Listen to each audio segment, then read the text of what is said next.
Happy Wednesday and welcome back to the Lorden Arts channel. I'm John Lorden. Thank you so much for joining me here today as we talk about a brain scratch case update.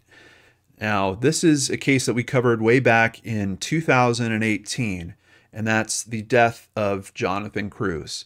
This is a case that means a lot to me personally. I went to CrimeCon in 2018, and they had this thing called the PI experience that you can buy an extra ticket for. And I went and did that.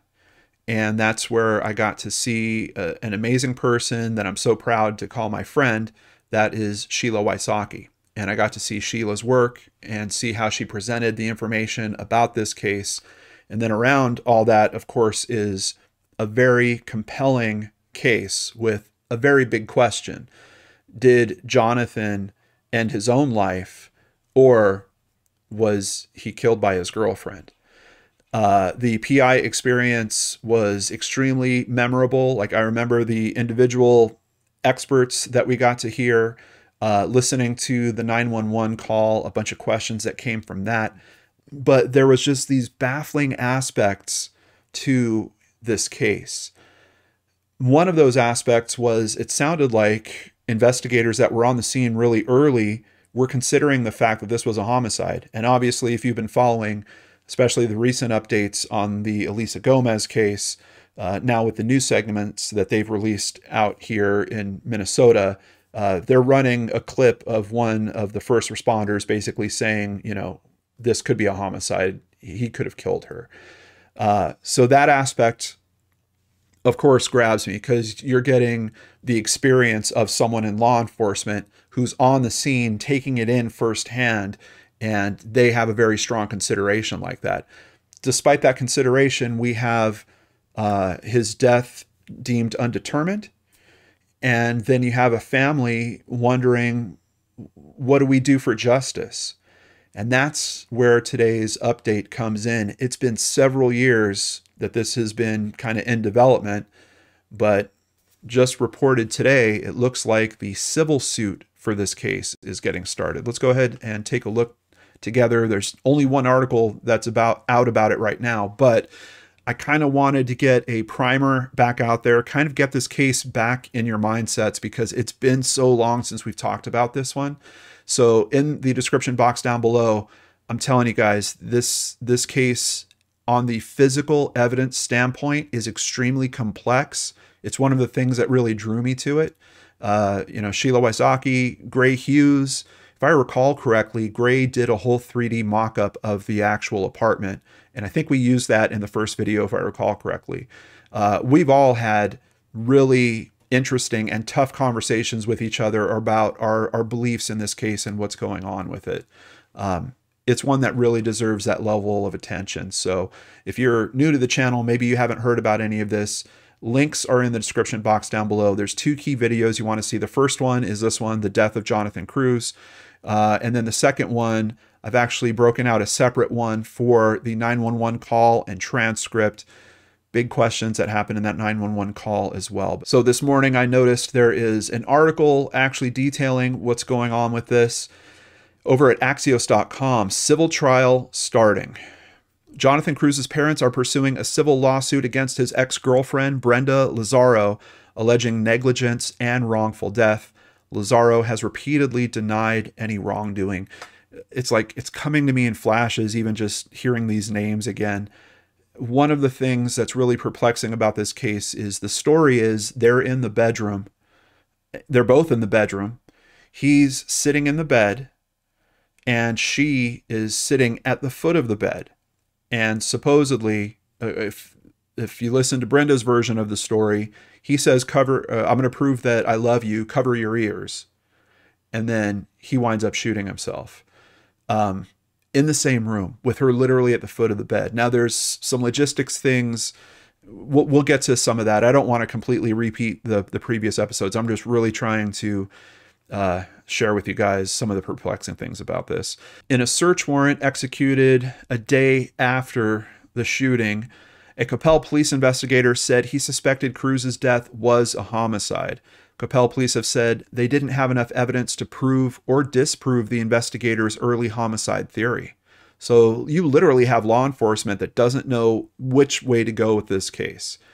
Once again, kind of in parallels to what's going on with the Elisa Gomez case out here. In that instance, I think they didn't have enough evidence to prove or disprove the theory as well, but somehow the homicide investigators kind of ruled that in that case, she did end her own life. Here, I think it's probably a stronger position to know that law enforcement is willing to say, we don't know, and we really can't choose a particular outcome in this case. I'm sure that's a terrible thing to hear as a family, because you're thinking, well, look, we've got all this weird stuff, and there's more to the story about how Brenda acted around the time of all this and things that she said to family members. There's a lot of additional details that look suspicious, but it really boils down to what's happening in that room. And it's forensically like a tough case. Like the physics of the case are extremely tough. The manner of death remains undetermined. Cruz's family says he was planning to break up with Lazaro before he died, and he didn't have any history of depression. Their lawyer approached private investigator Sheila Wysocki in 2015 to look into the case. Wysocki doesn't believe Cruz could have shot himself. He had a shoulder injury that would have made it difficult to fire the shot.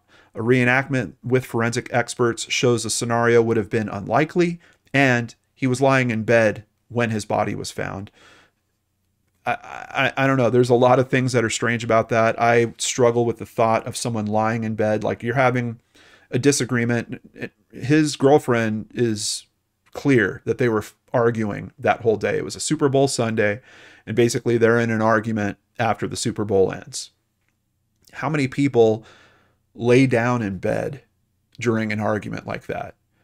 Or if you're supposed to believe the other end of it, was he sitting up in bed and then fires the shot and then scooches himself down to be in a laying down position? Based on the recreation that I saw in the PI experience, it is very difficult just to understand that whole aspect of it, let alone that the person's sitting there in the room as well. Another thing, I remember there was a ton of talk about gunshot residue because she's in the room, and gunshot residue will wind up on clothing. And as a matter of fact, if I recall correctly, I think they do find gunshot residue on the sweater she was wearing, something along those lines. But it's just a really, really tough case. We have to warm the engines back up about caring about this one. So links are in the description box down below. More updates on what's happening with this civil suit coming right here. And this is really a chance. The bar of proving the case is much lower for a civil suit. But a family that has the resources to push into that, now you have an opportunity to have her properly questioned, to hire other investigators to look at different aspects, to get the same level of experts that you would have for maybe a criminal investigation, but it's just happening in a civil court. Is it possible that something could be found through this process that would then kind of shake things up within law enforcement and finally give them what they were looking for to maybe file criminal charges at some point? There's a chance. There's a chance. What's probably more important is there's a big chance that the family can learn what they believe, what they find to be the truth with their experts. What do you hope to accomplish with the civil lawsuit? Finding the truth. That all the lies will be uncovered, all the truth will be uncovered. I don't think that any monetary judgment or anything like that is really very high in terms of what they're looking for here. This is a family that's been looking for the truth. This is a case that's really, really tough on that front, but it's got a really good private investigator working on it. I can tell you that. Please come back on Friday when we have a very special Searchlight update for you right here on the Lord and Arts channel.